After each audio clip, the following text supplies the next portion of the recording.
Hello there, and welcome to the Quantum Slumber, a quiet place where curiosity gets comfortable and science takes the scenic route towards sleep. Tonight, I want to offer you a question that's been sitting in your life the whole time, quietly running the show, without ever introducing itself. What is time, really? We treat it like it's solid, like it's a thing you can count, save, waste, or run out of. And yet, the moment you pay attention to it, it starts to behave like something stranger. 10 minutes can feel endless when you're stuck watching a clock. But that same 10 minutes can disappear when you're laughing, creating, or simply lost in thought. A kettle can take forever to boil when you're waiting for it. And an entire evening can vanish the second you finally sit down. So, is time a strict external ruler, or is it partly a feeling your mind creates? Because here's the unsettling part. Physics has its own version of time, precise, mathematical, almost cold. But your brain has a different one, elastic, emotional, sometimes wildly unfair.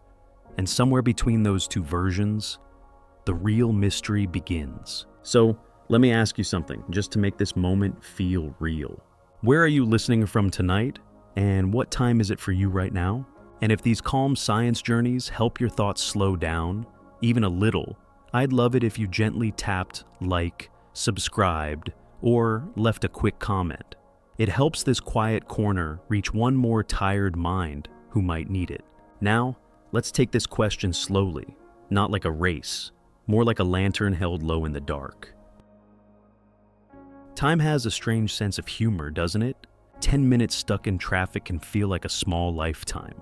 You can watch the same red light cycle through its little routine, again and again, and your mind starts counting each second like it's keeping score. But then, 10 minutes doing something you genuinely enjoy can disappear without leaving much of a trace. You look up, surprised, as if time quietly slipped out the back door while you weren't paying attention, and the clock didn't change its behavior in either case. Second after second, it kept moving with the same calm confidence. So, what's going on? The first answer isn't found in physics, it's found in you. Psychologists sometimes call it subjective time, the way time feels from the inside. And it turns out that your sense of time is wonderfully flexible. It stretches and shrinks based on a few gentle forces: attention, emotion, and memory. Consider the classic experiment most of us have lived through without realizing it: the waiting room. Imagine you're sitting in a doctor's office. The walls are a shade of beige that seems designed to drain ambition from the human spirit. The magazines are ancient. The clock is loud enough to feel slightly judgmental. Nothing is happening, which means your attention turns inward. And once your mind starts listening for time, it hears every tick. In moments like that, your brain doesn't have much else to chew on, so it starts chewing on the passing of time itself. Each second feels large, bright, and noticeable, like a single drop of water in a quiet room. Now compare that to the opposite kind of moment, the ones where you're absorbed. Maybe you're having a lively conversation with someone you love. Maybe you're reading a book that pulls you in so fully you stop noticing the room around you. Maybe you're building something, drawing something, cooking something, solving something, learning something. Anything that makes your mind quietly say, "We're busy. We don't need to watch the clock right now." That's the basic magic of attention. When your attention is on time, time feels heavy. When your attention is elsewhere, time becomes light. There's even a name often used for those absorbed, effortless stretches of focus: flow. It's the state where action and attention fit together so smoothly that the usual mental narrator goes quiet. You're not checking the clock. You're not measuring the moment. You're simply inside it. And because you aren't counting time, it doesn't feel like it's there. But attention isn't the only sculptor. Novelty, the newness of an experience, changes how time behaves, especially in memory.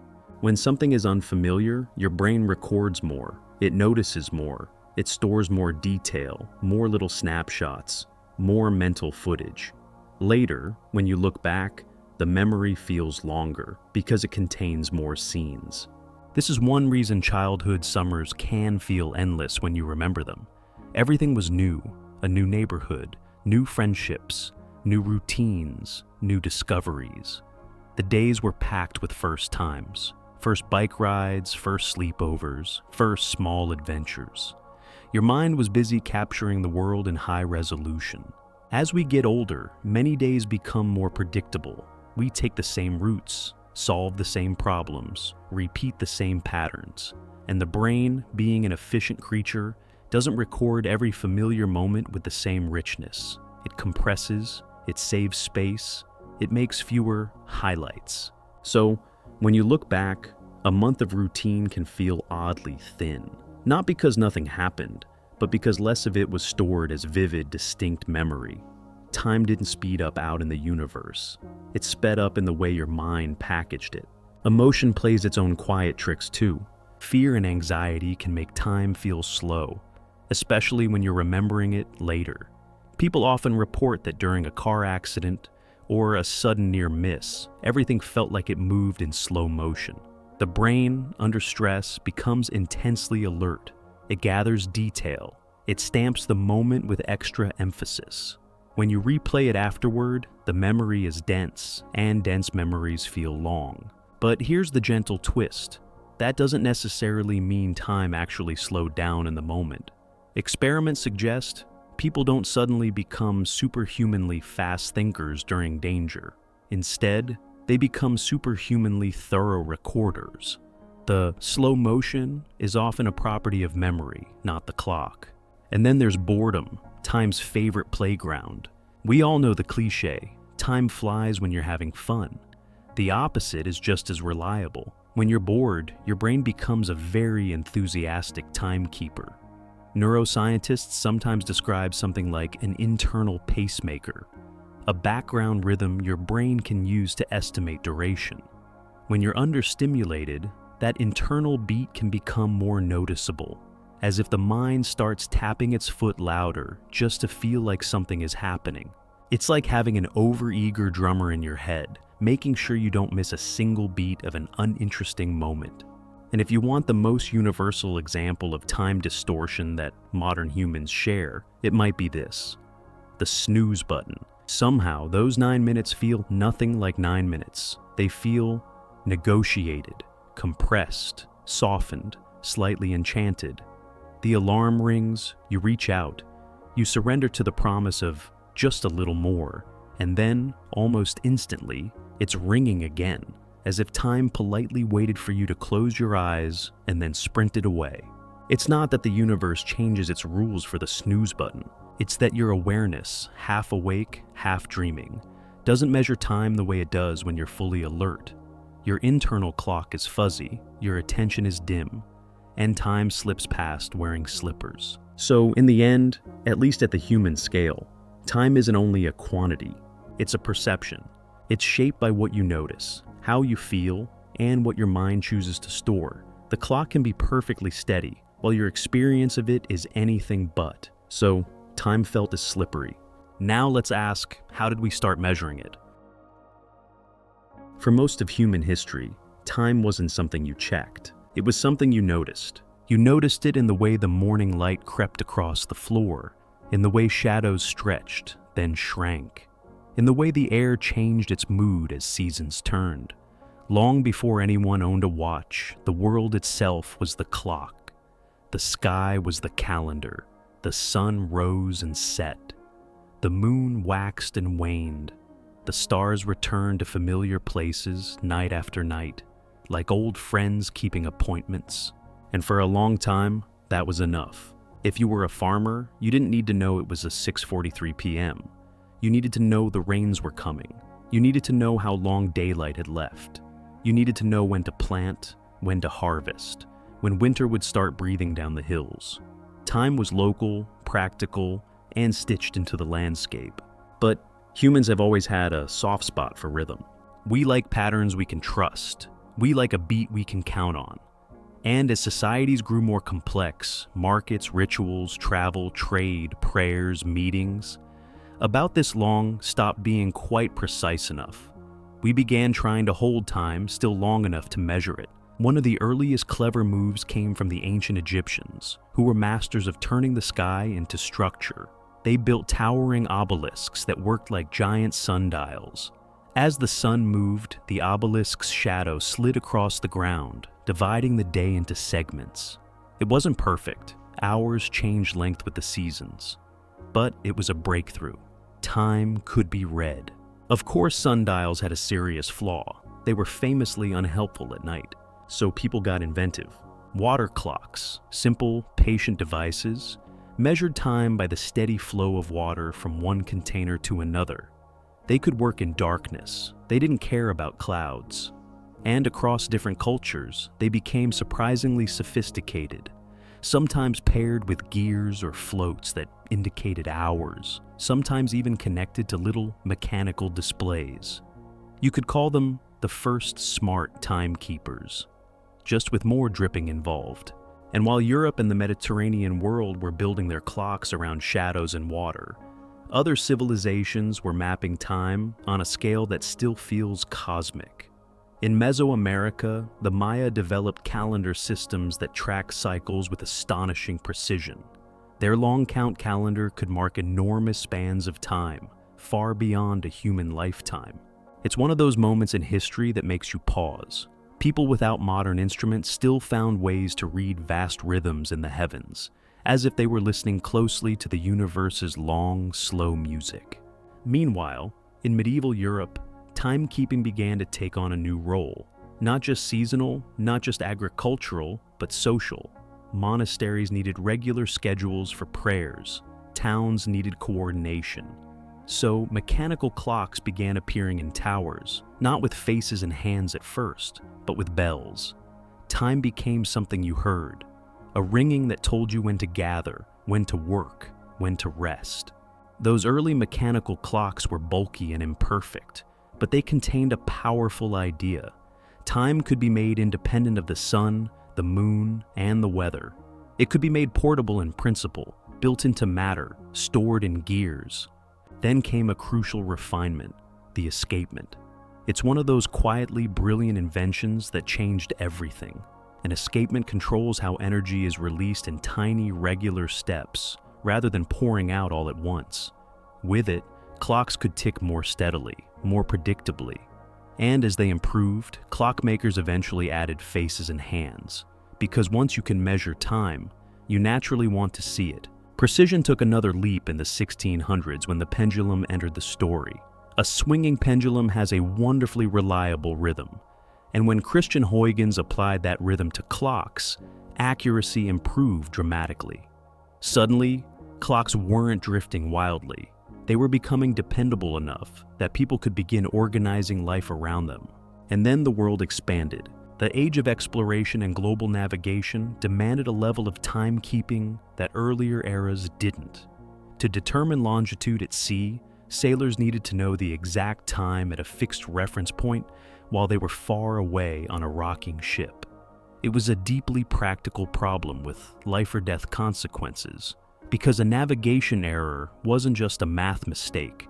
It could mean missing land or meeting it too fast. That's where John Harrison comes in, the stubborn genius of the marine chronometer. He spent years building clocks that could keep time accurately despite the motion, humidity, and temperature shifts of the ocean. His work helped solve the longitude problem and quietly change the world. Suddenly, timekeeping wasn't only about scheduling prayers or ringing town bells. It was about safely crossing the planet. By the 20th century, gears and pendulums began giving way to something even steadier. Quartz. When you apply an electric signal to a quartz crystal, it vibrates at a remarkably stable frequency. That stability became the heartbeat of modern clocks and watches. Quartz made timekeeping cheap, portable, and reliable, so reliable that we started expecting punctuality from everything. Trains, offices, schools, appointments. The whole world began to move to a shared beat. But even quartz wasn't the final word. If you want the most precise rhythm we've ever found, you don't look to gears or crystals. You look to atoms. Atomic clocks keep time using the natural oscillations of atoms, often cesium. And here's the beautiful part. An atom doesn't get tired. It doesn't get sloppy. It doesn't drift the way mechanical parts do. It offers a steady, microscopic metronome. In fact, the official definition of a second is tied to cesium's vibrations, over 9 billion oscillations defining that one small slice of time. It's almost poetic in a strange modern way. We began by reading time in shadows, and ended up defining it with the trembling heartbeat of matter itself.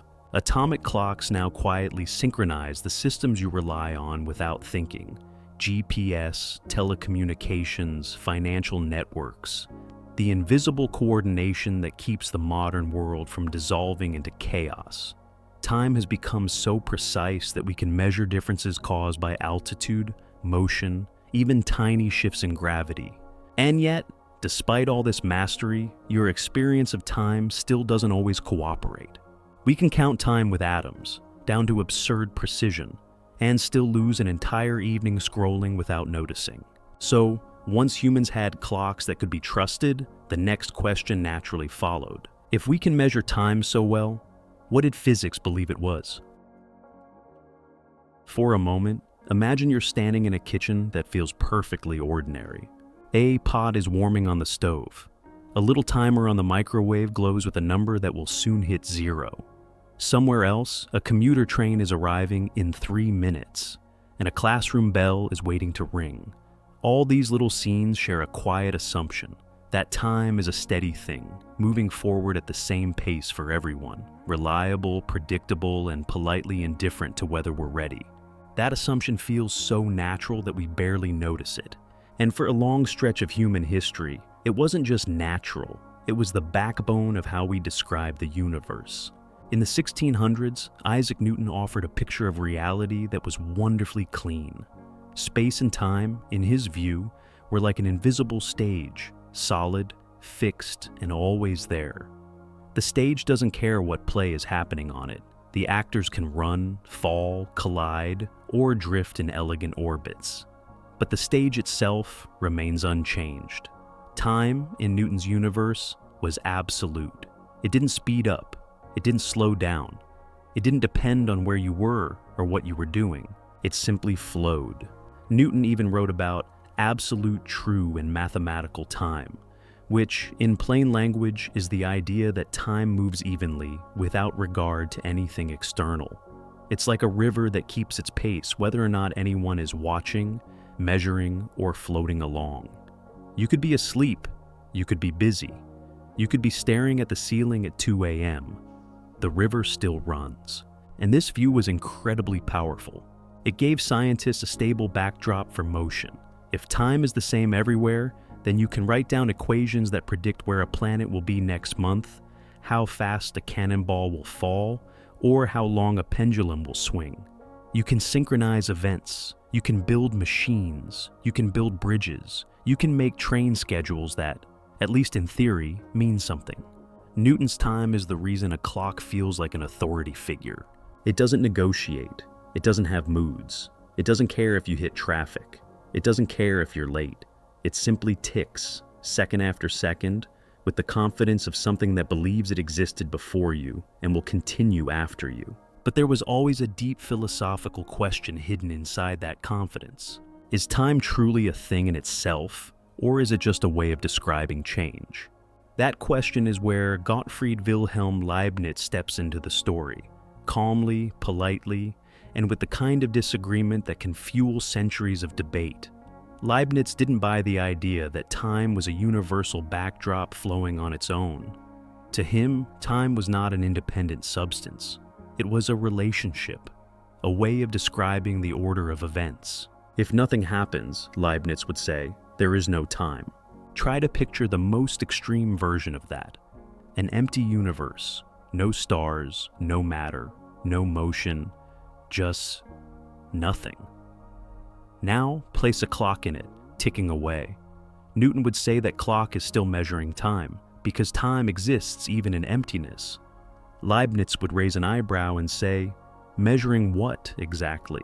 With no events, no change, no before and after, the ticking is meaningless.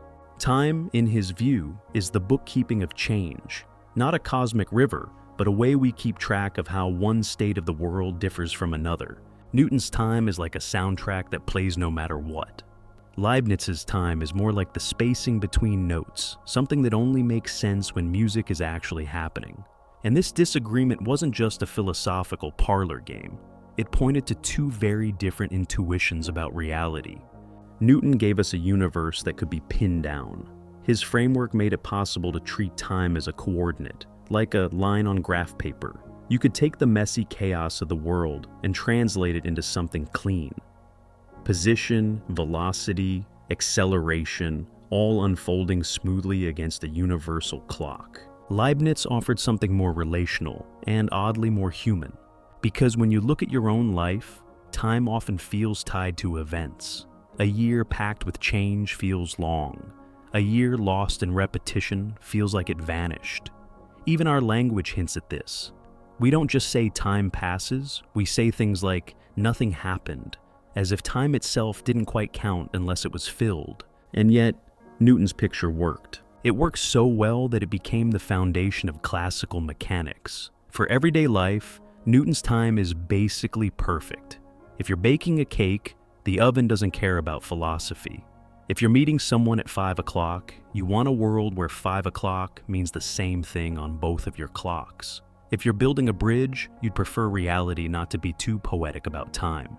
So, for centuries, Newton's absolute time didn't just dominate science, it shaped culture. It encouraged the idea that time is a resource you can spend, waste, save, or run out of. It helped create the modern obsession with punctuality.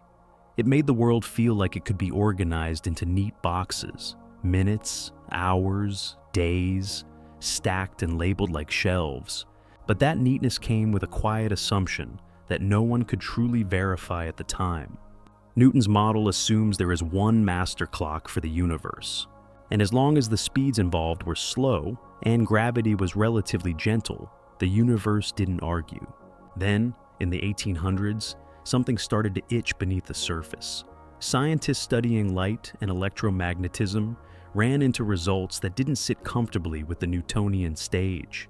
Experiments began to suggest that the speed of light behaved strangely, almost stubbornly, as if it refused to add and subtract the way ordinary speeds do.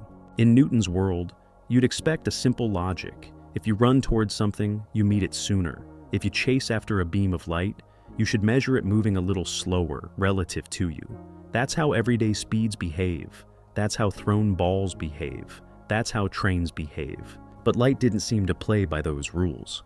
And suddenly, Newton's universal river of time began to look less universal. Here's the gentle irony. Newton's idea of absolute time was so successful that it trained our intuition. It taught us to expect time to be steady, shared, impartial. It trained our language. It trained our schedules. It trained our sense of what now means. So, when cracks appeared, they weren't just technical problems. They were existential ones. Because if time isn't absolute, if it isn't the same everywhere, then the universe isn't running on one master clock. It's running on something stranger, something more flexible, something that depends on motion and matter. Newton gave us the comfort of a single timeline. Leibniz hinted that time might be nothing more than the ordering of change. And the next big idea, still waiting just ahead, would take that argument and make it physical, measurable, and quietly mind-bending. Not by asking what time means, but by asking what time does when you move. There's a moment that happens almost every day where we quietly swear allegiance to a very old idea. You glance at your phone and trust the time. You expect the same now to be shared by the people you're texting, the planes crossing overhead, and the satellites you can't see. You assume time is a single river that everyone is standing beside, watching the same water flow past. Einstein's unsettling gift was to show that this shared now is not something the universe promises. It's something the human brain prefers. And once you start noticing that, you can't really unnotice it. The story begins with something simple and stubborn, the speed of light. Light doesn't behave like a normal speed. If you run toward a moving train, the train's speed adds to yours. But with light, nature refuses to play along. No matter how you move, light still shows up with the same speed in your measurements. At first, that sounds almost like a magic trick, but Einstein took it seriously. He asked, if light is constant for everyone, then what has to give? The answer is, time and space stop being separate, rigid boxes. They become flexible, adjustable. They begin to agree with light, even when that agreement makes our intuition uncomfortable. One of the first things to fall is simultaneity, the idea that two events can be absolutely at the same time for everyone. Imagine two lightning strikes hitting the ends of a long train platform. If you're standing exactly in the middle, the flashes reach you at the same moment. You'd naturally say they happened simultaneously.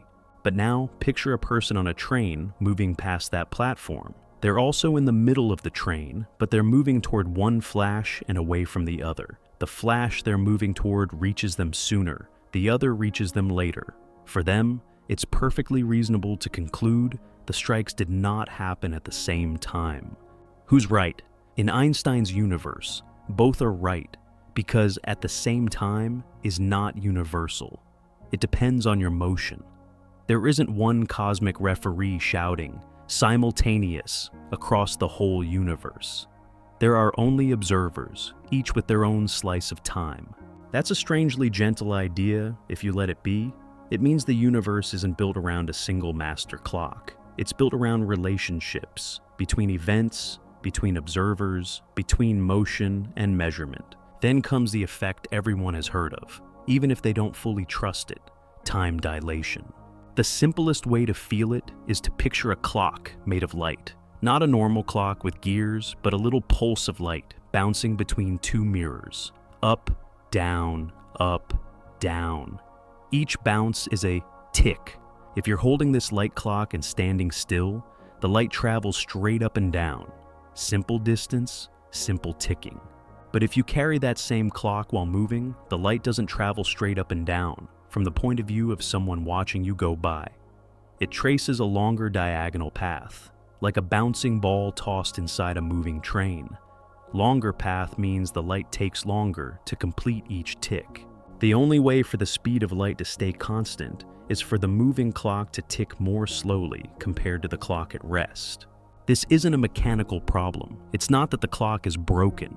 It's that time itself, the spacing between ticks, has stretched. And it's not just like clocks. All clocks, your heart, your chemistry, the quiet molecular timing in your cells. If you move fast enough relative to someone else, your time runs differently compared to theirs. That's the real meaning behind the famous twin paradox. One twin stays on Earth. The other takes a high-speed trip into space and comes back. The traveling twin has experienced less time. They return younger than the sibling who stayed home. It sounds like science fiction until you remember. We've tested time dilation in the real world over and over, with clocks so precise they can notice tiny differences. At everyday speeds, car speeds, airplane speeds, the effect is small, but it's still there. Reality is quietly doing the Einstein thing all the time. We just don't notice because our lives happen in a slow-motion corner of the universe, where Newton's old clock does a good enough job. Einstein didn't stop there. Special relativity bends time with speed. General relativity bends time with gravity. Here's the simplest way to hold it in your mind. Gravity is not just a pull. Gravity is a shape. Mass and energy curve space-time. Objects follow that curvature the way a marble follows the slope of a bowl. And time. This is the part that feels almost dreamlike. Time is also part of the shape. If space-time is curved, then time is not evenly spaced everywhere. Near something massive, the distance between moments changes. Clocks deeper in gravity tick more slowly compared to clocks farther away. A familiar picture is the stretchy fabric analogy. Place a heavy ball on a mattress and it creates a dip. Smaller balls roll inward, not because a mysterious force yanks them, but because the surface itself is shaped. It's not a perfect analogy, but it gets the feeling across. The geometry is doing the work. Now add a twist. The dip affects not only how things move through space, but how they move through time. This isn't just a poetic idea. It's measurable. A clock on a mountaintop ticks faster than a clock at sea level. The difference is tiny, but it's real. Higher up, you're slightly farther from Earth's mass, slightly higher in gravitational potential, and your seconds stretch differently. Your now is just a little less slowed down. So in Einstein's universe, time doesn't simply pass. It varies. It's local, it's shaped by where you are and how you're moving. At this point, it's tempting to treat relativity like a philosophical story, beautiful, strange, and safely far away from ordinary life. But the modern world won't let us keep it at a distance. Because your phone, sitting quietly beside you, is one of the best everyday proofs that Einstein was right. GPS, the global positioning system, works by timing, not by maps, not by magic, by time. A GPS receiver figures out where it is by listening to signals from multiple satellites. Each satellite broadcasts a timestamp. This is when I sent this message. Your receiver compares that time to when the message arrives, and because radio signals travel at the speed of light, the delay tells the distance. With distances from several satellites, your device can triangulate your position. This only works if the timing is absurdly accurate.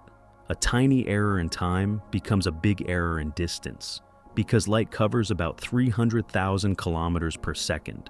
Even a microsecond mistake can throw you off by hundreds of meters. So, GPS lives and dies by precision, and precision forces you to face relativity. Satellites are moving fast compared to someone on Earth. Special relativity says their clocks should run a little slower. But satellites are also high above Earth, where gravity is weaker. General relativity says their clocks should run faster. Two competing Einstein effects, one slowing, one speeding. And the net result is not zero. The satellite clocks drift relative to Earth clocks by enough that, if you ignored relativity, GPS would quickly become useless. Your location would wander, your maps would misbehave, and the whole find my way home part of modern life would feel less confident. Instead, engineers build relativity into the system. The satellite's clocks are adjusted, corrections are applied. Einstein sits quietly inside your navigation app, doing his work without taking credit. This is the strange calm of physics.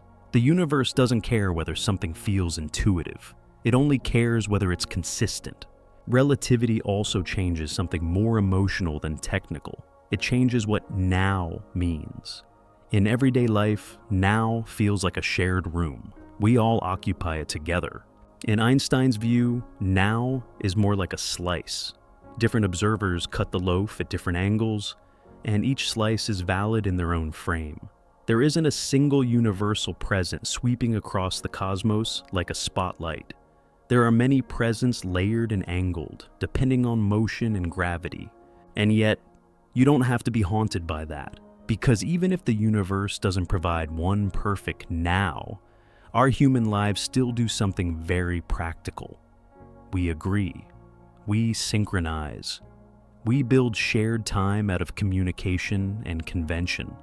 We create calendars and meetings and midnight New Year's countdowns because shared meaning matters to us, even if the cosmos is more flexible behind the scenes. Relativity doesn't steal time from you. It simply reveals that time is not an unchanging background. It's part of the structure of reality, stretching with speed, warping with gravity, and quietly woven into everything from starlight to street directions. And if time can stretch, if it can slow and speed depending on where you are, then it raises a softer question that sneaks in right after the awe fades. Even if time is flexible, why does it still feel like it has a direction? For all the strange ways Einstein reshapes time, stretching it with speed, slowing it with gravity, there's one thing he doesn't explain. Why does time feel like it has a preferred direction? Why does it seem to move from before to after, from not yet to already, like a one-way street you can't turn around on? Because if you look closely, the laws of physics are surprisingly indifferent to direction. Many of the basic equations don't care whether a process runs forward or backward. If you filmed two billiard balls colliding and played the video in reverse, the motion would still look perfectly legal. Nothing in the collision itself screams, "This must be the future." And yet, your life does. You never watch a shattered glass gather itself off the floor. You never see smoke slip neatly back into an unlit candle. You never open the fridge to find your warm tea has turned itself cold in the cup, while the surrounding air warms up politely in exchange. It's not that the universe is allergic to reversing those scenes, it's that the universe is overwhelmingly biased against them. That bias has a name we've all heard, even if it still feels a little slippery in the hands: entropy. Entropy is often described as disorder, but that word can be misleading. A messy room is not a physics concept. A pile of socks is not a scientific law. A better way to think of entropy is this: it's a measure of how many different microscopic arrangements could produce the same overall appearance. When things are ordered, there are fewer ways to arrange the tiny pieces while keeping the big picture the same. When things are mixed, there are astronomically more ways to arrange the tiny pieces while still looking mixed. And the universe tends to drift toward what has more options, more ways to be, more ways to happen. Take something gentle and everyday, stirring milk into coffee. At the start, the milk is a pale ribbon. You can see it. It's distinct. The coffee is dark around it. If you had to describe the state in a sentence, you could. Then you stir, and the ribbon becomes swirls, and the swirls become clouds, and soon the whole cup is the same warm shade. Here's the important part. The mixed state can be produced by an unimaginable number of microscopic configurations of coffee molecules and milk molecules. The unmixed ribbon state is special, rare, fragile. So if you ran time backward, the laws of motion wouldn't forbid the milk from unmixing. In principle, the molecules could all just happen to drift into exactly the right choreography to rebuild the ribbon. But in practice, that choreography is so unlikely that it effectively never happens. The universe isn't enforcing a rule called no unstirring allowed. It's simply wandering into the states that are statistically favored because there are more of them. That's the arrow of time in its quietest form, a drift from unlikely arrangements to likely ones, from fewer possibilities to more possibilities. Now, bring it closer to home, with something a little more dramatic: a glass falling and shattering. When a glass is whole, its atoms are arranged into a specific pattern. It's a very particular shape. There aren't many ways for a glass to be a glass. When it shatters, the pieces scatter into countless patterns. The air around it vibrates. The sound waves ripple outward. Heat spreads into the room. Information about that impact is smeared across the environment in tiny, invisible ways. Could all of that reverse? In a strict mathematical sense, it's not impossible. If every molecule in the room, every vibration in the floor, every swirl of air somehow coordinated perfectly, if the sound waves reassembled, if the heat flowed the other way, if every shard lifted and joined without a seam, then yes, the glass could become whole. But that "if" is doing an impossible amount of work. The number of tiny details that would have to align is beyond what the human mind can picture. It's not just unlikely, it's astronomically unlikely. So unlikely that the universe can spend the entire lifetime of stars rolling the dice and still never hit that exact reversal. So the shattering becomes a reliable marker. We can point to it and say, that's the direction time went. And now something even more personal appears. Because the arrow of time is not only out there in broken glasses and stirred coffee, it's also inside you. You remember the past, not the future. Your memory is not a magical window. It's a physical process. Molecules shifting, synapses changing, patterns forming. And that physical process depends on entropy. Memory formation is, in a sense, a kind of recording, and recording leaves traces. It exports heat. It increases entropy in the environment. That's why the psychological arrow, the feeling that time moves forward, lines up so beautifully with the thermodynamic arrow, the tendency for entropy to increase. We carry the direction of time in our brains because our brains are built to store information about what has already happened, not what hasn't. Even in the simplest moments, you can feel it. A day full of new experiences creates a lot of bookmarks, more memory traces, more distinct scenes. Looking back, it feels longer. A day of routine blurs because fewer distinct records were created. Looking back, it feels short. That's not just poetry. It's the mind echoing the physics of records and change. But there's a deeper, stranger question hiding underneath all of this. If entropy is what points the arrow, why was the arrow ever able to point at all? Because the second law of thermodynamics, the idea that entropy tends to increase, doesn't say entropy must always increase from any starting point. It says that if you begin in a low entropy state, you will almost certainly drift toward higher entropy over time. So the real mystery is the beginning. Why did the universe start in such a special condition? So smooth, so low entropy, so improbably arranged, that it even had room to develop an arrow. If the universe had started already maximally mixed, there wouldn't be a clear direction. Everything would already be in the most likely state. No gradients to relax, no structures to unwind, no long slide from special to typical. But we don't live in that kind of universe. We live in a universe where stars burn because there are differences to spend, hot cores and colder space. We live in a universe where life is possible because energy flows from concentrated sources to diffuse sinks. We live in a universe with weather, with oceans, with storms, with metabolism, because the cosmos began with an enormous store of ordered possibility that could gradually be used up. So, when you ask why time has a direction, you're not only asking about eggs and coffee, you're asking why the universe began with a kind of quiet asymmetry, a cosmic head start, and it's not fully resolved. Physicists can describe the arrows and how they align, and they can measure entropy and build precise models of how systems evolve. But the why of the low entropy beginning remains one of those open, humming questions, like a soft note under the whole song. There are other arrows too, that seem to point the same way. There's the causal arrow. Causes precede effects in the way we experience the world. There's the cosmological arrow. The universe expands, and we don't see it unexpanding. There's the biological arrow. Organisms grow, age, and change in one direction, fed by energy flows that are ultimately entropic. These arrows aren't separate little street signs scattered randomly.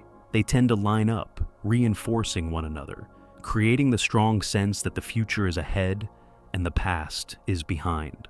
And maybe that's the most soothing way to hold it tonight. Time doesn't have a direction because a cosmic clock is pushing it forward like a hand on a dial. Time has a direction because the universe is moving from rare arrangements to common ones, because the number of possible messier states is so vast, and because the universe began in a state that allowed that journey to happen. The arrow of time is, in a way, the universe taking the scenic route from special to ordinary. And in the middle of that long route, here you are, made of matter and memory, feeling the flow as a story, one moment after another. Which leaves us with a final, quiet twist to carry forward. If the arrow of time is tied to entropy, and entropy is tied to the deep structure of reality, then what happens when we try to describe time in a world where reality itself becomes quantum, where time might not even be a fundamental ingredient at all? There's a moment, usually right after you hear about relativity, when time starts to feel almost negotiable. It stretches, it slows. It depends on motion and gravity, like a fabric that can be pulled and folded. And then you learn something quietly unsettling. Even after all of that, modern physics still doesn't agree on what time is, because the two most successful theories we have, general relativity and quantum mechanics, treat time in two very different ways. They both work beautifully in their own domains. They both predict the world with eerie accuracy. And yet, when you try to place them in the same room, time becomes the awkward silence between them. In everyday life, time feels like the simplest thing, a steady background, a schedule, a line you walk along. But in Einstein's picture, time isn't a background at all. It's part of space-time, woven together with space, shaped by matter and energy. The stage can bend. The geometry can change. Space-time is dynamic. Now, in quantum mechanics, time often plays a different role. In the basic framework, the one taught early, the one that powers chemistry and electronics, time is treated more like a parameter, a clean external dial. The universe, in a sense, is given a clock, and the quantum state evolves with respect to that clock. It's like the difference between a movie and a theater. In one view, time is the projector running at a certain speed. The film advances frame by frame, and you can say, at this time, the scene looks like this. In the other view, Einstein's, the theater itself can warp. The seats, the floor, the entire geometry can curve. The building can change shape depending on what's inside it. Both ideas are powerful. But when you try to build a theory of quantum gravity, when you try to describe space-time itself as a quantum object, you run into a question that sounds simple and turns out to be a labyrinth. If space-time is dynamic, where do you put the clock? In quantum mechanics, you usually begin by assuming time exists as a smooth parameter in the background. In general relativity, time is part of the thing you're trying to explain. It's not a separate metronome ticking outside the system. It's inside the system. So, if you insist on quantizing gravity, if you treat geometry like a quantum field, time can stop behaving like a universal ingredient. And in some approaches, it seems to vanish altogether. This is often called the problem of time, and the name is almost too mild. It sounds like a small technical inconvenience, like you misplaced your watch. What it really means is, when you push our best theories to their deepest level, the concept of time may not be fundamental in the way we assume. One famous symbol of this is something called the Wheeler-DeWitt equation. You don't need to hold the mathematics tonight, just the feeling of what it implies. In many simplified descriptions, it's an equation meant to describe the quantum state of the entire universe. And unlike the Schrödinger equation you see in standard quantum mechanics, it doesn't contain an explicit time variable. No t, no clear ticking parameter. It's sometimes summarized as a fundamental equation of quantum gravity that looks timeless. And that should make you pause, not in panic, but in curiosity. Because it clashes with the most obvious thing you've ever experienced. You feel time. You age. Music moves from one note to the next. Your thoughts arrive in sequence. You can't wake up tomorrow and then decide whether to live yesterday. So if the deep equation is timeless, how can a timed world appear? This is where physics starts speaking in a voice that sounds almost philosophical, but it's still anchored to real attempts at explanation. The key idea is emergence. That word can feel like a magic trick if it's used carelessly, so let's ground it in something familiar. Think about temperature. Temperature feels fundamental. You can measure it. It affects everything. You know what hot and cold mean the way you know what up and down mean. But temperature isn't written into the universe as a basic ingredient. Individual molecules don't have temperature in the same way they have mass or charge. Temperature emerges from the collective motion of many particles. It's a summary, a higher level description that becomes meaningful when you have enough pieces interacting. Time, in some quantum gravity ideas, might be like that. Not a basic ingredient, but a higher level story that becomes meaningful when the universe is large, complex, and full of relationships. In that view, what we call time is not the background clock. It's the way change is organized. It's the way one part of the universe can act as a reference for another part. A clock, after all, is just a system that changes in a regular pattern, something you can compare other changes against. So perhaps what feels like universal time is really a kind of agreement, a practical synchronization that emerges when many systems interact and settle into stable rhythms. And that's where another idea enters quietly, like a thread you notice only when you tug it. Entanglement. Entanglement is the quantum phenomenon where parts of a system become correlated in ways that can't be reduced to separate pieces with separate stories.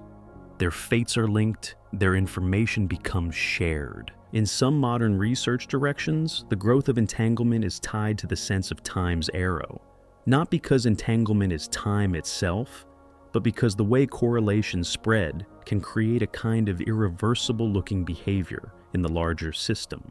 If you start with a simple low correlation state and let a quantum system evolve, it tends to become more entangled, more interwoven, more mutually informative. The details of one part become smeared into the rest. And once information is spread out like that, once it's distributed across a huge web, it becomes practically impossible to gather it all back into the neat, simple arrangement you began with.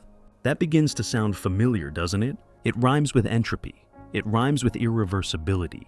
It rhymes with the everyday arrow of time, without claiming that the universe is literally powered by entanglement in a simple way. It's more like this. Time, as we experience it, might be connected to how information is shared and recorded in the fabric of reality. Not just in brains, not just in books, in the deep structure of interactions. Now, there's a temptation here to drift into the more cinematic interpretations, the ones that turn quantum mechanics into a branching forest of timelines. Many worlds is one such interpretation. In that story, the universe's quantum state doesn't collapse. It evolves smoothly, and what looks like a single outcome is really you becoming correlated with one branch of possibilities. It's a fascinating idea, and it can make time feel like a vast landscape of alternatives. But for our purposes tonight, we can keep it gentle and simple.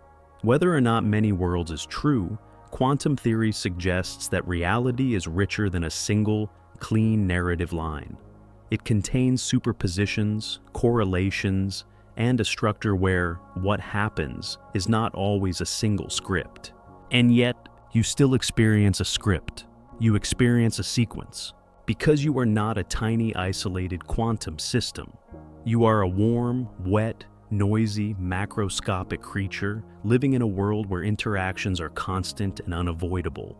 The environment measures you in a million subtle ways. Information spreads. Correlations build. Records form. That's why, even if time becomes strange at the deepest level, it returns to something smooth and dependable at the level of human life, like a coastline that looks jagged up close, but clean from far away. So maybe the most honest way to say it is this. Physics hasn't proven that time is an illusion, but it has shown that time may not be fundamental in the way we instinctively assume. It may be less like a river flowing through everything, and more like a pattern that appears when the universe is large enough to tell stories to itself. And once you hold that thought, once you let it settle, another realization follows naturally. If time can be shaped by gravity and possibly emerge from deeper rules, then your relationship with time isn't only cosmological, it's biological too. Because whatever time is out there, your body carries its own clocks, quiet rhythms that rise and fall, keeping you aligned with night and day, even when you never look at a watch. Even if the deepest physics leaves time looking strange and unfinished, your body lives in a world of time that is practical, intimate, and oddly ancient. You can feel it on nights when you're tired but wired, when your mind wants sleep, but your system is still running on daytime settings. You can feel it on mornings when you wake up before the alarm, almost offended by your own alertness. And you can feel it most clearly when you travel across time zones and discover that your body doesn't believe the clock on the wall. Because inside you, there's another clock. Not the kind with hands, not the kind you can set. A biological rhythm that ticks in chemistry and cells, quietly, constantly, like a song you've been hearing your whole life without realizing it had a beat. Nearly every creature on Earth carries some version of this rhythm. Plants lean toward the sun and fold their leaves at night. Tiny microbes shift their activity across a day. Even when life is kept away from sunlight, many of these cycles keep going for a while, as if the body is saying, I remember what day and night are supposed to feel like. In humans, this system is often called the circadian rhythm. Circa meaning around, dies meaning day. Around a day. Not perfectly exact like an atomic clock, but close enough to guide an organism through sunrise and darkness. And at the center of it is a small cluster of cells in the brain, with a surprisingly poetic job description. It helps coordinate when you feel awake and when you feel ready to let go. This cluster is called the suprachiasmatic nucleus, usually shortened to the SCN. It sits in the hypothalamus, a region that's busy managing basic survival functions, temperature, hunger, hormones, and the subtle background settings of being alive. The SCN doesn't create time out of nothing. It takes cues, it listens, and its loudest cue is light, not the philosophical kind of light. The literal photons entering your eyes. There are special cells in your retina that are tuned not for seeing details, but for detecting brightness, especially bluish wavelengths that often signal daytime sky. When those cells detect light, they send a message inward. It's day. Align the body. That message doesn't only change your mood, it can shift hormone release, body temperature, and the timing of sleepiness. One of the most famous players here is melatonin, a hormone often nicknamed the darkness signal. Melatonin isn't a sleep drug your body takes. It's more like a nightly memo, a gentle announcement that the day is ending, that the environment is dimming, that the body can begin transitioning into its slower mode. In the evening, melatonin tends to rise. In the morning, it falls. And while it doesn't force you to sleep like a switch, it nudges the whole system toward a calmer state, like turning down the lights in a room and making it easier to stop doing and start drifting. But what makes biological time fascinating is that it's not just one clock, it's a choir. Your brain has a conductor, yes, but many organs and tissues have their own local rhythms. Your liver, your gut, your immune system, they all show patterns across the day. It's as if your body runs a quiet schedule, assigning certain tasks to certain windows, not because it's thinking about time, but because evolution discovered that timing matters. And then there's the human twist. Not everyone's inner day starts at the same moment. Some people are naturally morning-leaning, alert early, sleepier earlier. Others are naturally night-leaning, slower to start, more awake later. These patterns are called chronotypes, and while lifestyle can influence them, there's also a genetic component. Your biology has preferences. It doesn't always match your calendar. That mismatch is part of why being tired can feel so complicated. It's not always about how many hours you slept. Sometimes it's about whether your internal rhythm agrees with the schedule you're trying to live inside. Jet lag is the most dramatic demonstration of this. You land in a new place, and the local time insists it's morning, but your body is still convinced it's the middle of the night. Hunger arrives at odd hours. Sleep comes in fragments. You feel like you've been copied and pasted into a different timeline. And even without airplanes, modern life can create smaller versions of that effect. Late-night screens, bright rooms at midnight, a world that glows long after the sun has done its job. This isn't a lecture, and it doesn't have to be a source of anxiety. It's just a gentle observation. Your biology reads light as information. When it receives daytime signals late into the evening, it can delay that internal transition, pushing sleepiness later, shifting the rhythm, making now feel out of sync with what you want. There's another subtle detail here too, one that feels almost like a secret handshake between biology and medicine. Timing can change the way the body responds to things. Researchers sometimes use the term chronopharmacology to describe how the effectiveness or side effects of certain medications can vary depending on when they're taken, because the body's processes rise and fall across the day. The same dose can meet a different biological landscape at a different hour. That idea can sound technical, but the meaning is simple. Your body is not the same at every moment. It changes across a cycle. It keeps time in its own language. And that brings us back to the feeling we started with. Maybe time isn't a single universal river the way we imagine. Maybe, at different layers of reality, it looks like different things. In physics, it can be geometry, or a parameter, or something that might emerge from deeper rules. In your body, it becomes rhythm, patterns of readiness and release, tension and rest, chemistry rising and falling like tides. And in your mind, it becomes something else again. Because even with the same biological clock ticking away, 2 hours can feel completely different, depending on what you notice, what you remember, and what your attention decides to hold on to. Most of the time, you don't notice how your mind edits time. Not the clock time on your phone, not the calendar time on your wall, but the felt time that seems to stretch, compress, and rearrange itself depending on what you pay attention to and what your memory decides to keep. There's a quiet difference between time you experience and time you remember. In the moment, the mind often measures time with anticipation. A minute can feel long when you're waiting for something to end. A late meeting, a delayed train, a download bar that stalls at 99%. But the very same minute can feel weightless when you're absorbed in something gentle and engaging. The strange thing is that both minutes contain the same number of seconds. The difference isn't in the world, it's in the way your attention is distributed, like a flashlight beam that either sweeps the room restlessly or rests on one small corner and forgets everything else. Psychologists sometimes separate this into two flavors of time perception. There's perspective time, the time you're aware of while it's happening. This is the time that drags in a waiting room, the time that becomes annoyingly present when you keep checking the clock. When you monitor time, it tends to swell. Your mind starts counting, even when you don't mean to. It's as if your brain appoints a little internal metronome and says, "Stay alert. Don't miss the moment you're allowed to leave." Then there's retrospective time, the time you construct afterward when you look back. Retrospective time is built from memory, and memory isn't a continuous recording. It's more like a highlight reel.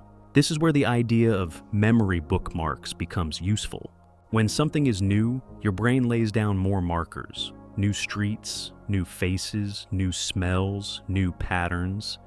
And when you look back on a week filled with novelty, it seems long, not because the days were longer, but because your mind has more footage to scroll through.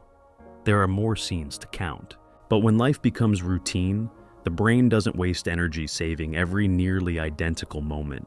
The commute blends, the errands blur, the familiar rooms stop feeling like information. And when you look back, it can feel like the month vanished in a breath, because your memory stored fewer distinct pages. Not because nothing happened, just because the mind filed it under already known. This is one of the gentlest explanations for why so many people feel that time speeds up with age. When you're a kid, the world constantly surprises you. Your brain is building a map, and every street corner matters. Years feel enormous, partly because each year contains so many firsts. But as you get older, more of life fits into existing categories. Your mind becomes efficient. It stops writing full paragraphs where a simple label will do.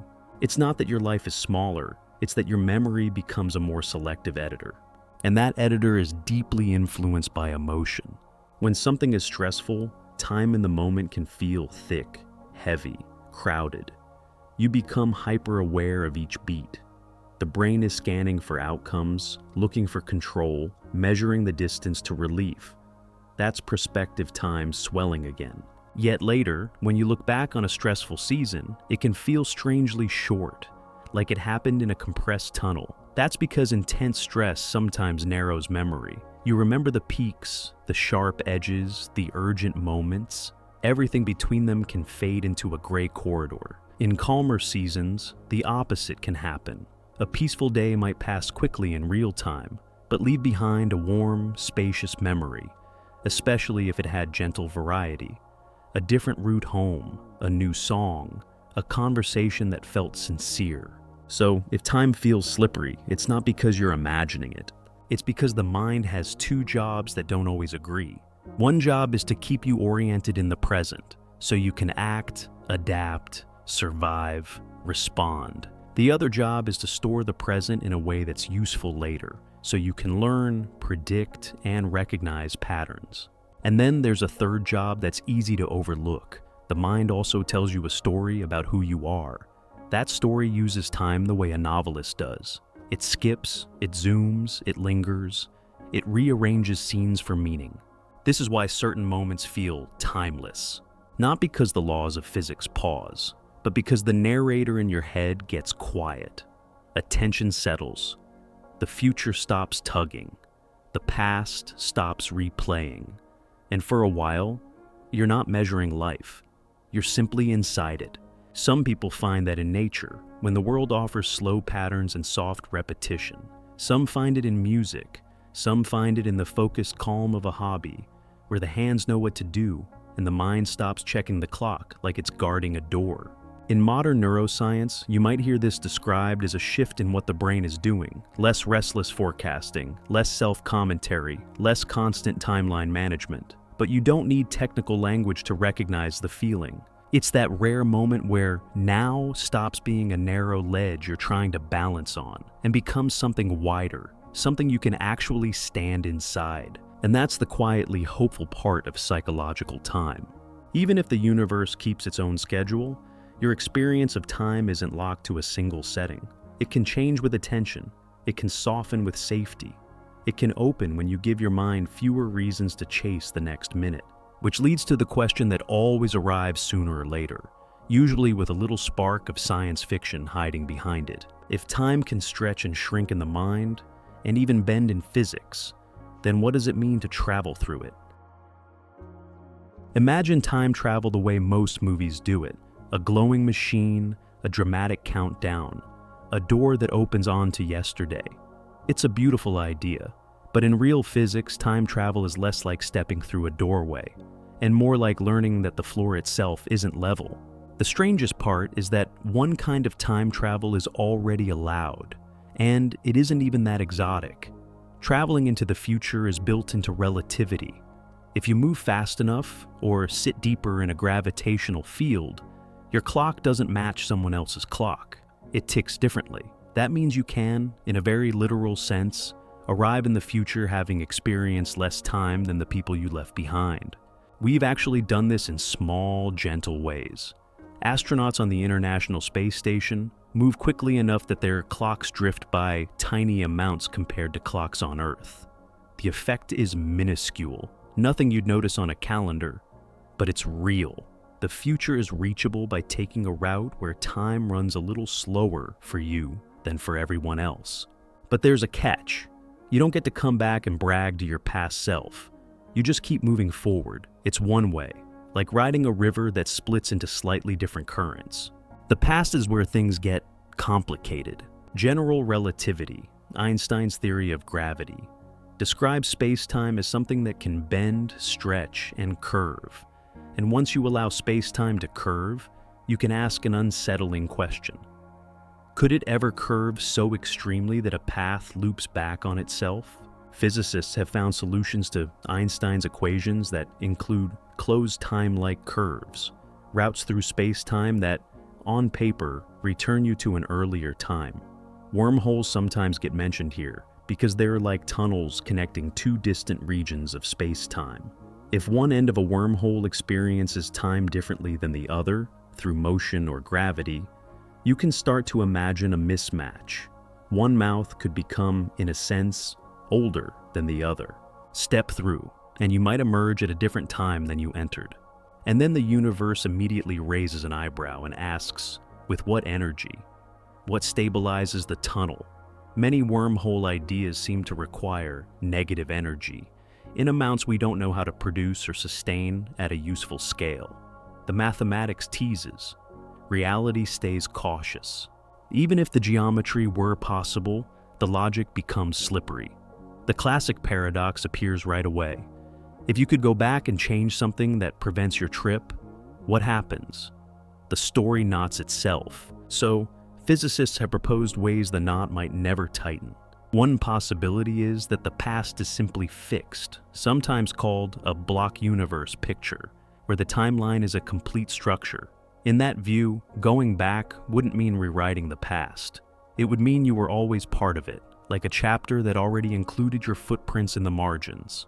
Another idea is the Novikov self-consistency principle. The only events that can happen are the ones that remain consistent. You can visit the past, but you can't create contradictions. The universe doesn't allow the plot to break its own spine. And then there's the many worlds flavor. Maybe changing the past doesn't change your past at all. Maybe it splits into a new branch, another timeline, while the one you came from continues untouched. The paradox dissolves, but the cost is a multiplying library of realities. And if any of this were common, you might wonder, where are the time tourists? Maybe the technology is impossible. Maybe the physics blocks it with hidden rules. Or maybe time travel, like many things at the edge of theory, is less a destination and more a mirror, showing us what we assume time was in the first place. Because the closer you look, the more time stops behaving like a simple road you can drive down, and starts behaving like a deep idea the universe is still deciding how to define. There's a quiet moment that happens to almost everyone sooner or later. You glance at a clock, maybe on your phone, maybe on the stove, and for a second it hits you that you can measure time, but you can't quite touch it. You can count it down, you can schedule it, you can lose it, you can save it. And yet, if someone asked you to point to time itself, separate from the hands, the numbers, the ticking, you'd probably pause. Because time is the strangest kind of everyday thing. It's always with us and still a little invisible. So, does time actually exist? One answer is the one your life already believes. You wake up, you move through a day, you get tired, you rest. Causes come first, effects come after. You remember yesterday, not tomorrow. In that lived sense, time is as real as gravity and hunger. It is the shape your experience takes. But physics gently complicates the picture. Relativity suggests there isn't one universal now that the whole universe shares. Two people moving differently can disagree about what events are simultaneous, and both can be right. That doesn't destroy time, but it does make it less like a single master clock, and more like a patchwork of local clocks, each doing its best in its own neighborhood of space-time. Then the deeper theories whisper something even stranger. Maybe time is not part of the fundamental ingredient list. In some approaches to quantum gravity, time doesn't appear in the equations the way we expect. It's as if the universe can be described without a ticking background, without a cosmic metronome keeping the beat. That's where the idea of emergent time becomes so tempting. Because we've seen emergence before. A single water molecule isn't wet. Wetness appears when countless molecules move together. A single molecule doesn't have a temperature. Temperature emerges from the average motion of many particles. In the same way, time might be something that shows up when the universe is large, complex, and full of changing relationships, especially when there are brains inside it that build stories. And that leads to a thought that feels almost like a lullaby. Maybe time isn't a river flowing through the universe. Maybe time is what the universe looks like from the inside, when a system can remember. Some philosophers and physicists picture reality as a kind of block, where past, present, and future all exist in a larger structure, like an entire book already printed. In that view, what you call now is just the page you happen to be reading. Others prefer a more present-focused reality, where the future is genuinely open and the past is what is settled. And you don't have to pick a side tonight. The point is simply this: the closer we look, the more time stops behaving like a simple object and starts behaving like a deep relationship between events. And yet, here's the comforting part. Whatever time is at the bottom, it still meets you gently at the surface. It still gives you mornings and evenings. It still lets your body keep its quiet rhythm. It still lets healing happen, slowly, in the way it always has. One breath, one heartbeat, one soft fading thought at a time. Before we close, I'd love to hear from you, softly, whenever you feel like it. Where are you listening from tonight? And what time is it for you right now? And if this kind of calm science journey helps your mind unwind, you can tap, like, or subscribe, or share this quiet corner with someone who could use it. It really does help this little space reach one more tired mind. For now, there's nothing you need to solve. No deadline to chase, no clock to fight. Just this moment, simple, steady, and kind. And if sleep arrives while you're listening, that's perfect. Good night, my friend. May your thoughts slow down, and may your night feel long in the gentle way.